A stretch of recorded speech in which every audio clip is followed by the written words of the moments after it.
Good morning, everyone. I am doing a lot better today. I was feeling sick yesterday, but I am on the mend. Sitting out here just listening to the birds and enjoying some of my backyard nature, drinking some coffee. I am just so thankful for everybody who has voted for me thus far in this mom contest. I never would have gotten this far, or honestly, I didn't even believe have gotten this far in the contest, to be in the top 5 and now being voted on for the sole one to move forward to the next quarterfinals. I am in 3rd place for that currently, still hoping on that. We still have 18 or so hours, don't quote my math there, left in the competition, so we still have hope.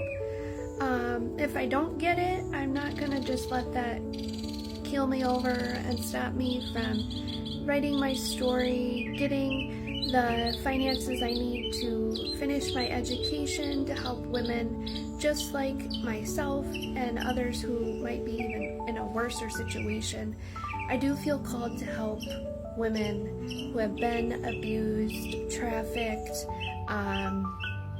honestly, who are navigating the turmoil of coming out of that situation and then transitioning into a normal Earthside family. That was very tricky and hard for me, especially as a child. I did not have the resources and the parental guidance to raise me. I was in a lot of turmoil growing up. I sustained a lot of abuse, so it was very confusing even how the world was supposed to be for me, even when I was adopted. I had gotten out of that when I was adopted.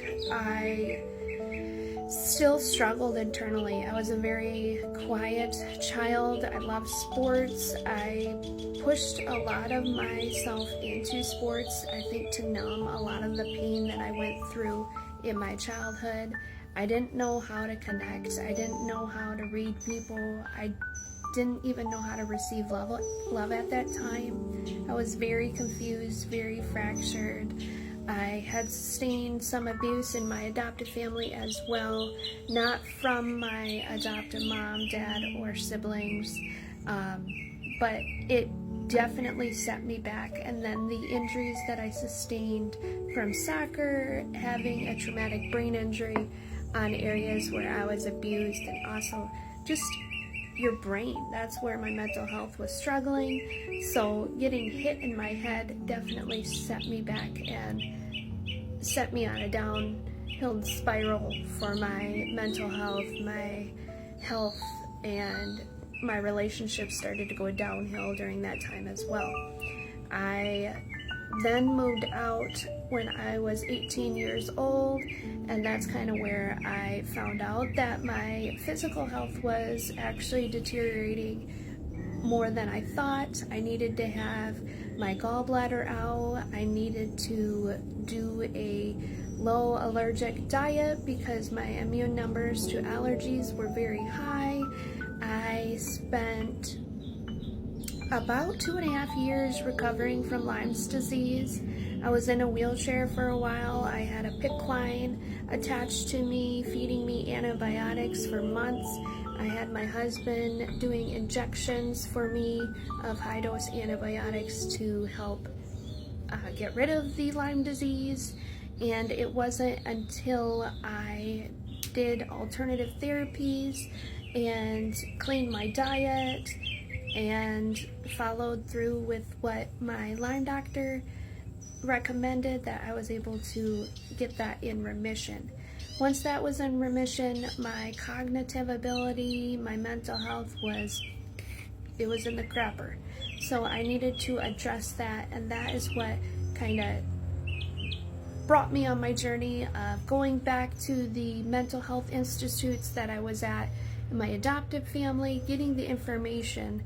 Also, I requested information from the agency that I was adopted from. I needed to know about some of the past that I had the abuse I sustained in my past in order for me to kind of get closure in my brain from that and move forward. I then just things just kept getting worse mentally. Nothing was getting better.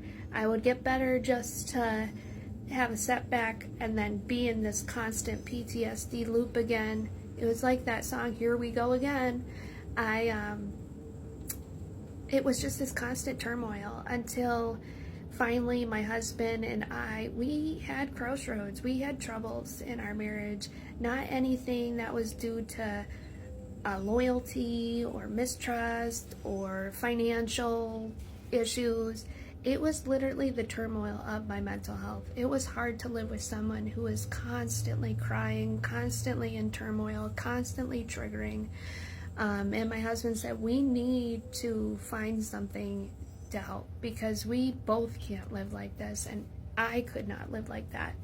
I prayed and he prayed, and my counselor said, you know what, talk therapy, it's not going to work for her. So she pointed me in the direction of this trial and gave the information to my husband, who could fight for me better than I could, and we got approved. The trial, then we were recommended to the clinic. We were recommended an anesthesiologist, a surgeon to help with the stellate ganglion block.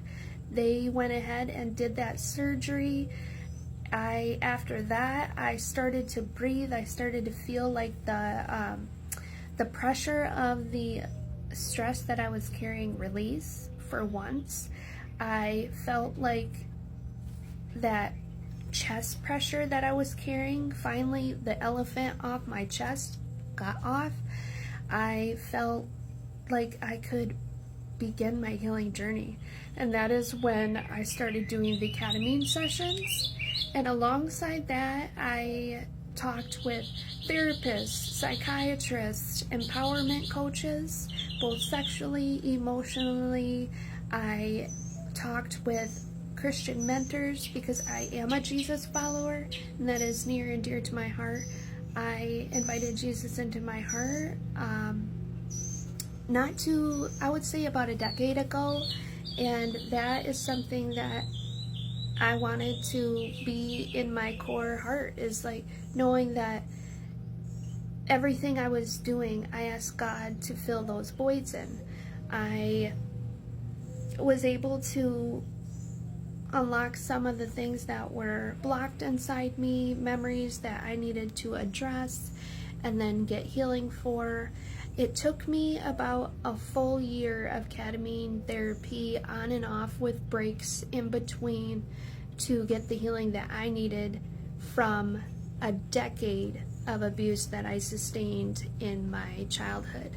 Not all of it was extreme. Some of it was physical, some of it was sexual, some of it was emotional, some of it was verbal, but it was bad. A lot of what I went through, my older sister went through as well.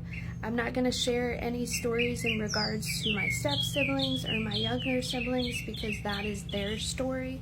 All I know is they did not sustain the abuse that my older sister and I went through, as well as they were protected for the most part from the abuse we went through. And that was due to my sister and I trying to do that on purpose. I am very thankful for my journey. I'm thankful for God getting me out of that, and I'm thankful for the story that He has put on my heart to share. And yeah, that's going to be my next chapter, is writing my book and getting Vulnerable by May Kumko out there into the public so you guys can read it and see what I went through and what God got me out of and through, and ultimately why and where I am today. So I hope you guys have a wonderful day.